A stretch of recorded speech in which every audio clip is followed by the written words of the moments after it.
BA part second year के विद्यार्थियों, ई व्याख्यान में आपका स्वागत है। विद्यार्थियों, फर्स्ट पेपर में आज हम रीति सिद्ध कवि बिहारी पर बात करेंगे। विद्यार्थियों, बिहारी रीतिकालीन काव्य धारा में एक ऐसे कवि हैं जिन्होंने एकमात्र रचना बिहारी सतसई लिख करके अपार ख्याति प्राप्त की है। बिहारी हिंदी साहित्य में अत्यंत लोकप्रिय कवि हैं। यद्यपि उनके जन्म स्थान के बारे में निश्चयात्मक रूप से कुछ नहीं कहा जा सकता, लेकिन फिर भी ग्वालियर, बसवा, गोविंदपुर और मथुरा, ये 3 स्थानों से उनका संबंध स्थापित किया जाता है। वस्तुतः ग्वालियर ही इनकी जन्मभूमि है। इसी के बारे में अधिक पुष्ट प्रमाण मिलते हैं। इनके पिता का नाम केशव राय था। अधिकांश विद्वानों का विश्वास था कि ये केशवराज आचार्य केशवदास ही हैं। बिहारी मथुरा के चोबे थे, ऐसा भी कहा जाता है। खैर, जो भी हो, हमें कवि का जो कृतित्व है या बिहारी का कृतित्व है वो बहुत विलक्षण है, महत्वपूर्ण है और उसकी ख्याति अपार है। सतसई परंपरा में उसका एक महत्वपूर्ण स्थान है। बिहारी के संबंध में कहा जाता है कि एक बार वे आमेर के राजा मिर्ज़ा राजा जयसिंह के यहाँ पहुँचे। राजा अपनी नवोड़ा रानी में बुरी तरह आसक्त थे, राजकाज को भूल चुके थे। तो उस समय उन्होंने अपनी काव्य कुशलता का लोहा मनवाते हुए एक दोहा लिखकर भेजा। नहीं पराग नहीं मधुर मधु, नहीं विकास ही काल, अली कली सो ही बंध्यो आगे कौन हवाल। राजा को ये दोहा पढ़ करके प्रबोध आया और बिहारी की प्रतिभा से वो रीझ कर अत्यधिक प्रसन्न होकर के उन्हें अपना राज दरबारी कवि नियुक्त किया। कहा जाता है कि उनके एक एक दोहे पर एक एक अशर्फी वो देने लगे। तो विद्यार्थियों, बिहारी की जो बिहारी सतसई है, आज सतसई परंपरा और उनमें बिहारी का स्थान, इस विषय पर आपके समक्ष बात की जाएगी। ये तो बिहारी का सामान्य परिचय था कि बिहारी रीतिबद्ध काव्य धारा के हैं और किस भांति इस अन्योक्ति के माध्यम से वो एक राजा के दरबार में स्थान पाते हैं। चूँकि रीतिकाल का प्रत्येक कवि किसी न किसी दरबार से संबंध है, तो बिहारी भी आमेर के राजा के दरबारी कवि के रूप में माने गए हैं। विद्यार्थियों, बिहारी ने जो एक ग्रंथ लिखा उसका नाम है बिहारी सतसई, और आप जानते हैं, भली भांति विदित हैं, सतसई से तात्पर्य है 700, अर्थात संख्यावाचक शब्दों में जो ग्रंथ लिखे गए। अब देखते हैं कि इस सतसई परंपरा में बिहारी कहाँ ठहरते हैं। तो हम सतसई परंपरा का प्रारंभ सबसे पहले देखते हैं कि सतसई शब्द है वो संस्कृत में सप्तशती शब्द का अपभ्रंश रूप है। पहले संस्कृत में सप्तशती, शतक, सहस्त्रनाम आदि संख्यावाचक ग्रंथों की रचना भक्ति और स्तोत्र संबंधी साहित्य के रूप में हुआ करती थी, जैसे दुर्गा सप्तशती, शिव सहस्त्रनाम, विष्णु सहस्त्रनाम, ललिता सहस्त्रनाम, वैराग्य शतक आदि।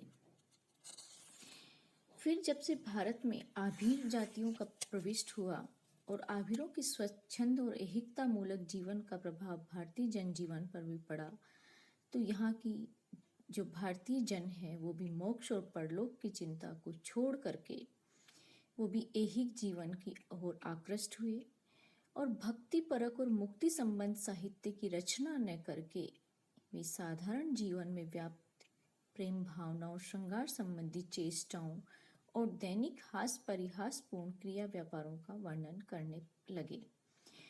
तो इस दिशा में सर्वप्रथम प्रयास हाल कृत गाथा सप्तशती के अंतर्गत दिखाई देता है, अर्थात हाल नामक कवि ने गाथा सप्तशती लिखी। ये प्राकृत भाषा में लिखी हुई 700 छंदों का आर्य छंदों का ग्रंथ है, जिसके अंतर्गत दैनिक जीवन में पर्याय उन्मुख स्वच्छंद काम चेष्टाओं और श्रृंगार संबंधी व्यापारों का बड़ा ही सरस और मार्मिक वर्णन मिलता है। संपूर्ण गाथा सप्तशती प्रणय के मार्मिक चित्रों की चित्रपटी है, अर्थात जो सप्तशती परंपरा का आदि ग्रंथ माना गया है वो हाल की गाथा सप्तशती नामक पुस्तक है। इसके अंतर्गत मुख्य रूप से अहीर और अहीरनियों की प्रेम गाथाएं, ग्राम वधुओं की श्रृंगार चेष्टाएं, दाम्पत्य जीवन की अनेक रोचक घटनाएं तथा चक्की पीसती हुई, पौधों को सींचती हुई कामिनियों के मनोहर और मोहक चित्र हैं, जो बरबस सहृदय पाठक को आकृष्ट कर लेते हैं।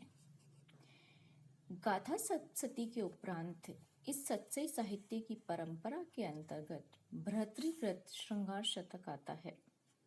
श्रृंगार शतक, जिसमें मधुर और ललित शैली के अंतर्गत ऐहिक श्रृंगार का बड़ा ही सरस और आकर्षक वर्णन मिलता है। भर्तृ के पश्चात अमरूक नामक कवि का अमरूक शतक आता है। ये अमरूक शतक संस्कृत साहित्य का एक महत्वपूर्ण ग्रंथ है और ये सहृदों का कंठहार है। इसमें श्रृंगार की ललित लीला भंगिमाओं का खजाना है। कवि अमरूक के पश्चात कवि विल्हण की चौर पंचाशिका नामक कृति आती है, क्योंकि इस कृति का नाम भी संख्या के आधार पर ही रखा गया है। इसमें 50 पद्यों के अंतर्गत श्रृंगारिक चेष्टाओं का अत्यंत आह्लादकारी वर्णन किया गया है। इसके पश्चात गोवर्धनाचार्य कृत आर्य सप्तशती आती है। यह ग्रंथ संस्कृत में आर्य छंदों के अंतर्गत श्रृंगार के संयोग और वियोग का चित्र अंकित करने के लिए लिखा गया था। इसके अंतर्गत भी सुंदर, सुचारू और परिष्कृत रूप से प्रेमी प्रेमिकाओं के अंतस्थल में विद्यमान ललित मनोभावों का, सुकुमार भाव भंगिमाओं का अंकन किया गया है। तो इस प्रकार हम देखते हैं कि जो संस्कृत साहित्य या प्राकृत साहित्य है, वहाँ शतक या सप्तशती जैसे ग्रंथों में श्रृंगार की बड़ी परंपरा विद्यमान है। हिंदी के अंतर्गत श्रृंगार संबंधी सत्सई काव्य का श्री गणेश बिहारी से ही होता है। यद्यपि रहीम सत्सई या तुलसी सत्सई जैसी नामक पुस्तक उपलब्ध है, लेकिन उनमें श्रृंगार का वर्णन नहीं है।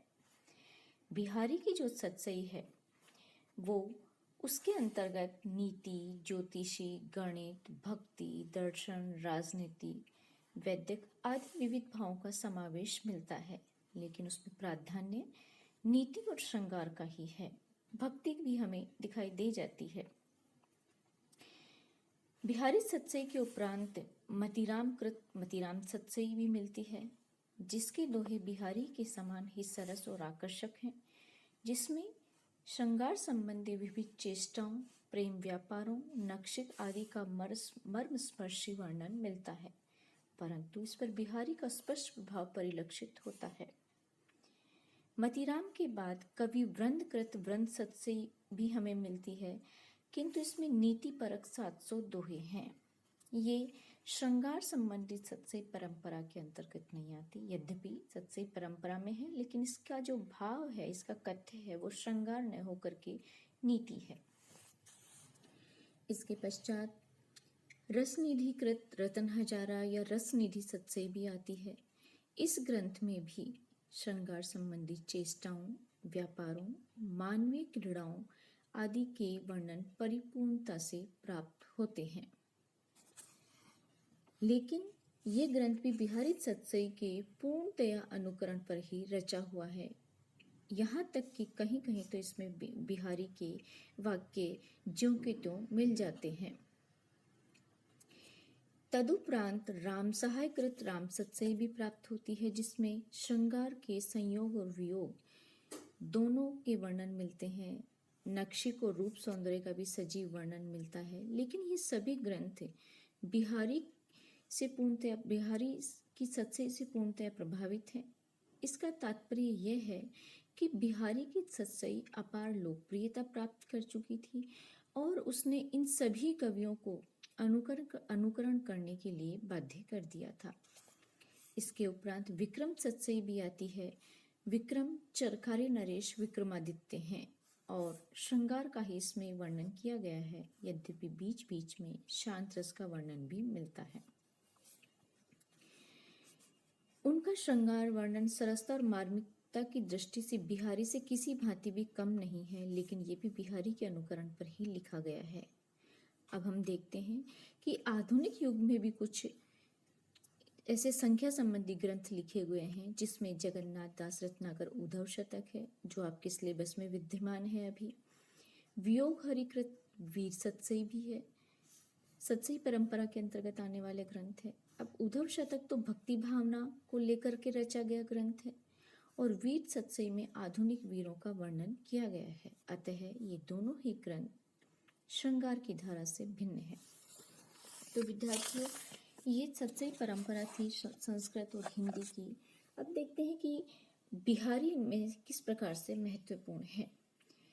तो बिहारी सत्सई की परंपरा का अध्ययन करने के बाद ये निष्कर्ष निकलता है कि संस्कृत में सप्तशती साहित्य में श्रृंगार का जैसा मार्मिक और मनोहर वर्णन मिलता है, संयोग और वियोग की दशाओं में प्रेमी प्रेमिकाओं के अंतःकरण में उत्पन्न मंजुल भावनाएं, प्रेमिल उत्कंठाओं और मृदुल कल्पनाओं का जैसा चित्ताकर्षक वर्णन मिलता है, उससे भी अधिक मर्मस्पर्शी प्रभाव उत्पादक वर्णन हमें बिहारी सत्सई में प्राप्त होता है। बिहारी सत्सई की होड़ में आगे चलकर की जितनी भी सत्सइयां लिखी गई, वे या तो बिहारी के से प्रभावित होने के कारण अनुकरण मात्र हैं, या फिर वो उससे तुच्छ हैं या अपरिष्कृत हैं, उनका महत्व नहीं के बराबर है। बिहारी सत्सई के अंतर्गत हाव भाव का जो सुंदर विधान किया गया है, श्रृंगारिक चेष्टाओं का जो मनोहर वर्णन किया गया है, संचारी भावों की जो मधुर व्यंजना हुई है, वैसी बातें अन्यत्र हमें किसी में भी नहीं मिलती है।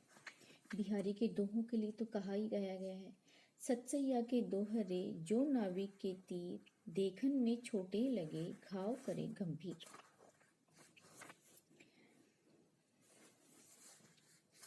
अर्थात बिहारी सत्सई देखते हैं कि वैसे बिहारी की सत्सई है, वो सत्सई साहित्य का नेतृत्व कर रही थी।